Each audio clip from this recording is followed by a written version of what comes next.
Home okay के जंगल हमेशा अपना रूप बदलते रहते हैं।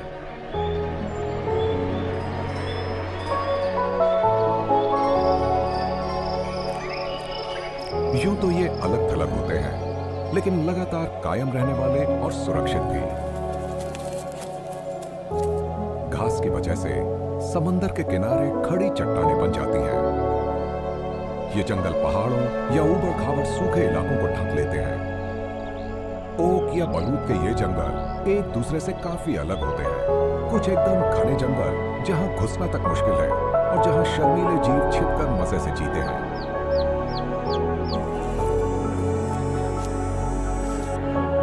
जबकि कुछ होते हैं खुले खुले जंगल जहां बड़े पत्तों वाले शानदार पेड़ होते हैं और इनकी शाखाएं आसमान से हाथ मिलाती हैं। होम ओक्स के चारों तरफ होती है चहल पहल से भरी खूबसूरत दुनिया। ऐसी प्रकृति जो आपको दुनिया में और कहीं देखने को ना मिले। ये कहना गलत नहीं होगा कि अगर आपको शानदार मेडिटेरेनियन फॉरेस्ट देखने हो तो होम ओक्स के जंगल में चले आइए।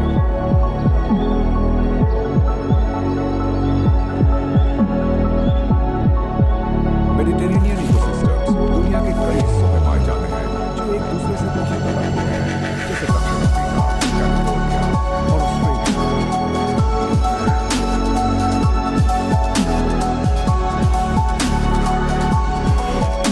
लेकिन इसका असली जलवा नजर आता है भूमध्य सागर के आसपास और खासतौर पर एंडलूसिया।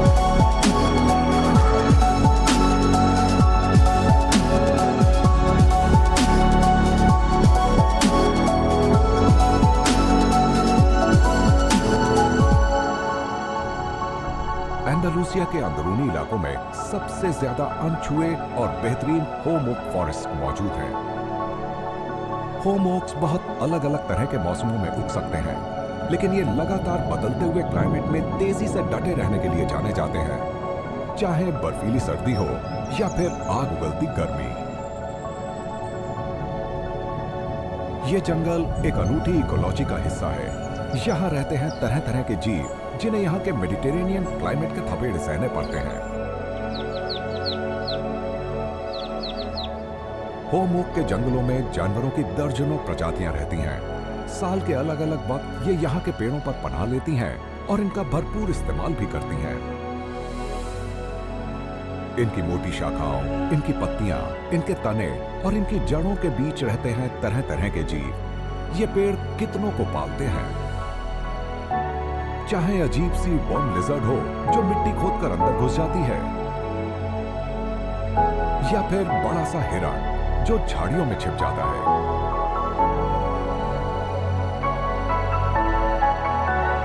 इन पेड़ों की छाया में उगती हैं तरह तरह की झाड़ियां जो इस जंगल को समृद्ध भी बनाती हैं और जिनकी छाया में पलता है ढेर सारा जीवन। मेडिटेरेनियन इकोसिस्टम में सबसे ज्यादा तादाद में पाए जाते हैं ब्लैक वल्चर और आइबेरियन लिंक्स, और इनका जीवन होम ओक्स के इर्द गिर्द चलता रहता है।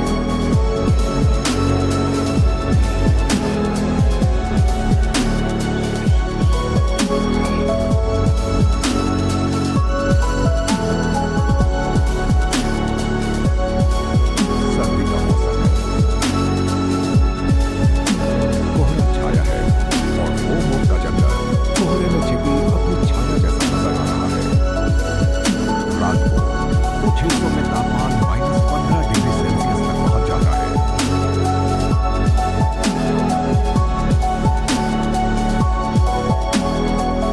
लेकिन होम ओक डटे रहते हैं। इनकी मजबूत पत्तियों को इससे कोई नुकसान नहीं पहुंचता। और जब धीरे धीरे सूरज अपनी गर्मी बिखेरना शुरू करता है तो जंगल जैसे अचानक नींद से जाग उठता है। ये सारस उत्तर से 3000 किलोमीटर का सफर तय करके यहाँ सर्दियां बिताने आए हैं, उत्तर की बर्फीली सर्दियों से दूर। सुबह इनकी बड़ी बड़ी टोलियां जमा हो जाती हैं और फिर निकल जाती हैं घास के मैदानों की तरफ।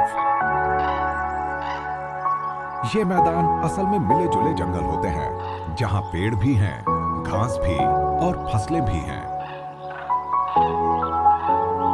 स्पेन का विशाल आधा दक्षिणी हिस्सा इसी तरह के जंगलों से ढका है और यहाँ सदाबहार होम ओक की भरमार है। इतनी सुबह सुबह सारस के यहाँ आने की वजह सीधी सादी सी है। ये अक्टूबर के आखिर में यहाँ आते हैं और तब से ही बलूत के फल की तलाश में रहते हैं ताकि लंबे सफर के बाद थोड़ी ताकत जमा की जा सके। तकरीबन 6 महीनों तक ये इन घास के मैदानों में ही रहेंगे। सर्दियों के शुरुआती कुछ महीनों तक ये बस बलूत के फल ही खाते हैं।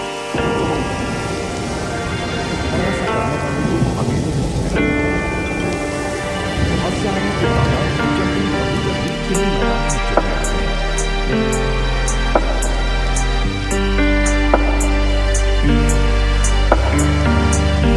कबूतर को इन फलों को साबित किया जाता है।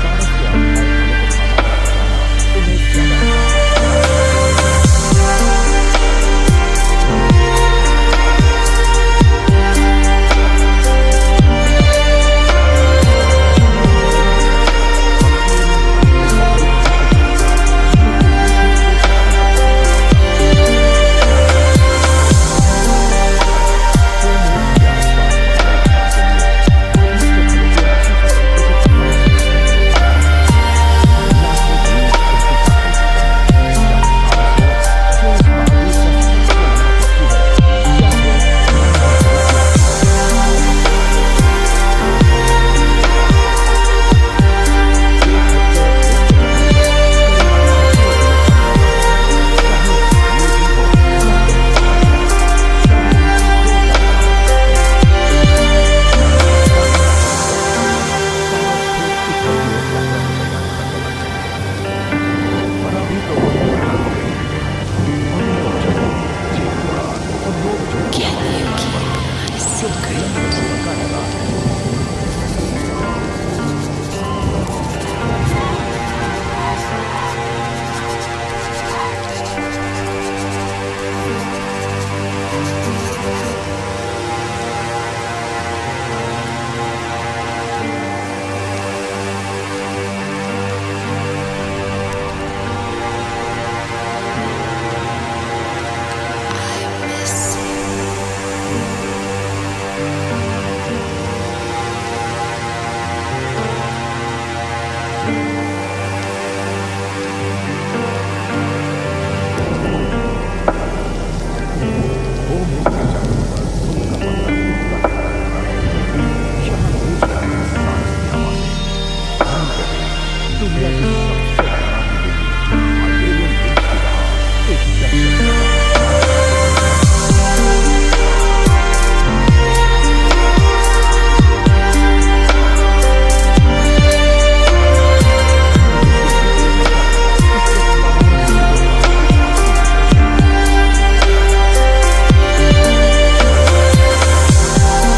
को खाना इन्हें ज्यादा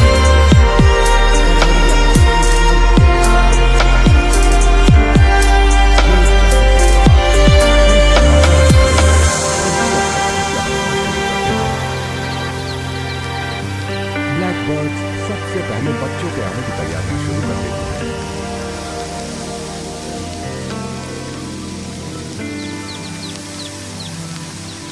मार्च के आखिर तक तो इनके कुछ चूजे खासे बड़े भी हो जाते हैं।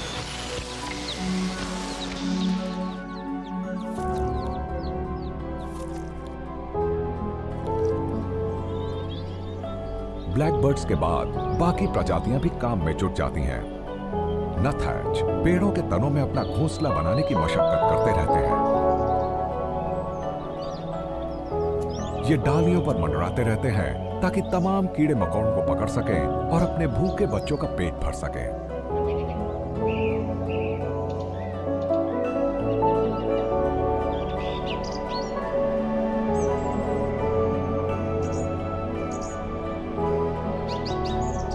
शिकार के लिए की गई इनकी मेहनत से ओक के इन पेड़ों को कई परजीवियों से छुटकारा मिल जाता है।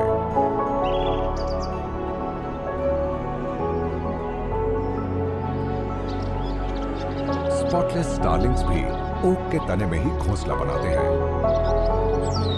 ऐसे कुछ पेड़ 1000 साल पुराने हैं।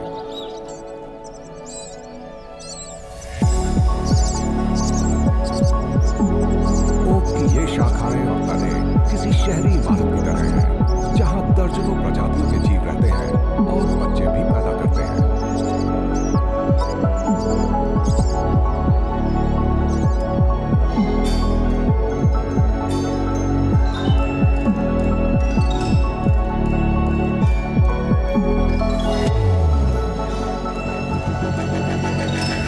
लिंक्स ने खुद को मेडिटेरेनियन के मौसम और इलाके के मुताबिक अच्छी तरह ढाल दिया है। घने जंगल हो या फिर पहाड़ों की तलहटी पर अलग अलग फैलित विशाल मैदान। एंडोनेशिया के लिए होमवुड के जंगल भूमध्य सागर के बेसिन के सबसे विशाल और घने जंगल हैं और इनकी वजह से लिंक्स आज जिंदा बच पाए हैं और यहाँ वो अपनी पसंदीदा खुराक का शिकार करते हैं, खरगोश।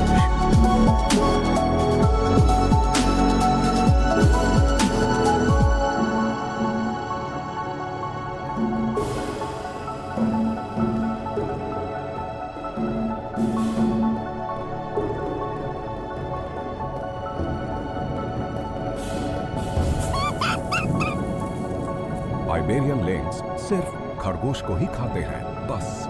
ये इकलौते ऐसे मांसाहारी स्तनधारी जीव हैं जो सिर्फ और सिर्फ खरगोश का शिकार करने में माहिर हैं। ये उन्हीं जगहों पर रह पाते हैं जहां खरगोश बड़ी तादाद में मौजूद हो, क्योंकि इनकी 80 से 90% खुराक खरगोशों से ही आती है।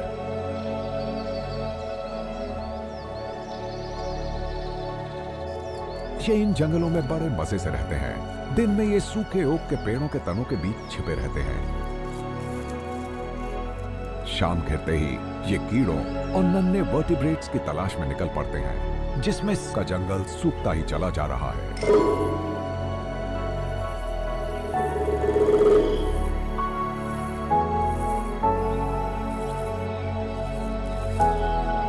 ब्लैक वल्चर के चूजों की तरह लिंक्स के शावक भी अब 2 महीने के हैं और अभी भी पूरी तरह अपनी मां पर निर्भर हैं। ये वक्त है जंगल में रहने के लिए चुस्त दुरुस्त, फुर्तीला और चौकन्ना बनने का। ये खेल इनमें शिकार का शौक पैदा करता है। इतने नन्हे से होते हुए भी ये अपनी मां के साथ शिकार करने निकलते हैं। कमाल की बात यह है कि मैगपाइज भी शिकार में उतने ही माहिर हैं। तापमान 40 डिग्री सेल्सियस तक पहुंच जाता है।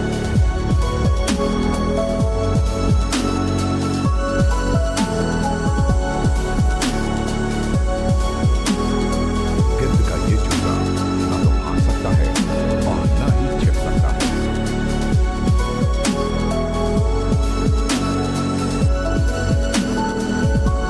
इसके माता पिता का प्यार देखिए।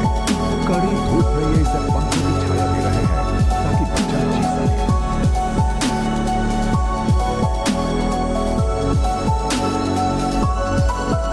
पर कभी कभी माता पिता भी गिद्ध के बच्चों की जिंदगी बचाने की मांगते हैं।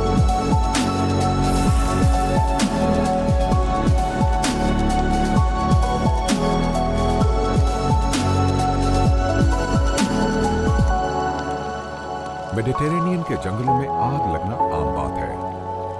पौधों की कुछ प्रजातियां, जिन्हें पायरोफॉस्फेट्स कहते हैं, इनके बीज आग लगने पर ही पूरे इलाके में बिखर पाते हैं।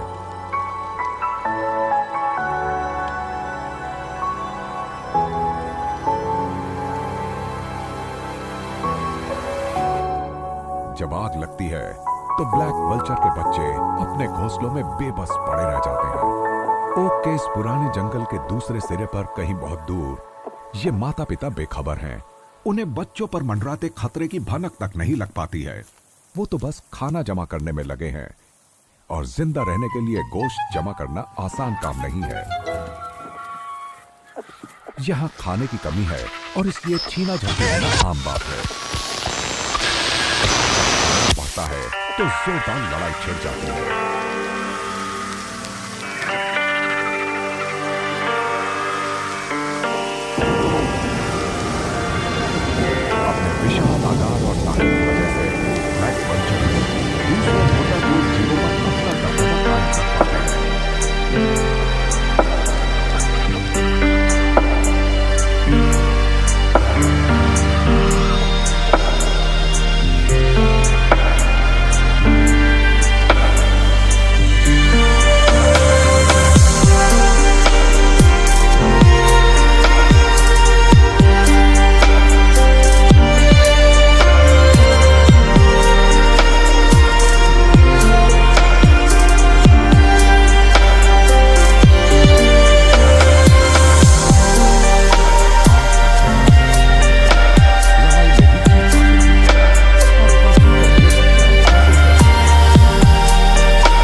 जंगल में उनकी पुकारें गूंज रही हैं।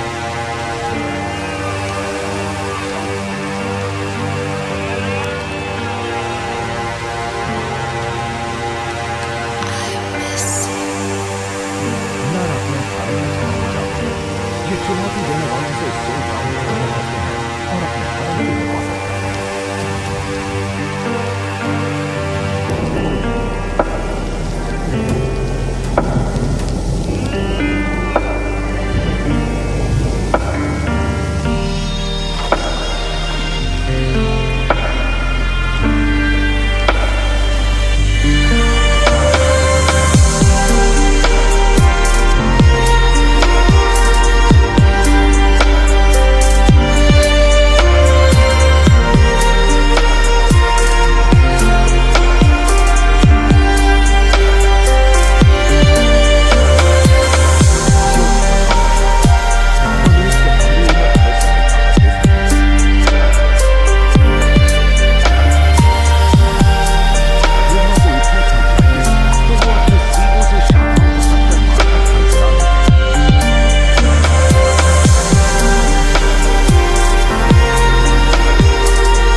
एक बार फिर बलूत के पके हुए फल गिर रहे हैं। ओक के इस जंगल के जीव खाने की कमी और भयानक सर्दियों में भी किसी तरह जिंदा बचे रहेंगे। हिरणों का शोर अब खत्म हो चुका है। इनकी जगह सारस की टोलियों की आवाजें गूंज रही हैं, जो उत्तर के दूर दराज के ठिकानों से फिर यहां चले आए हैं। यहां ये लिंक्स, मैगपाइस और ब्लैक वल्चर्स के बीच 6 महीने बिताएंगे।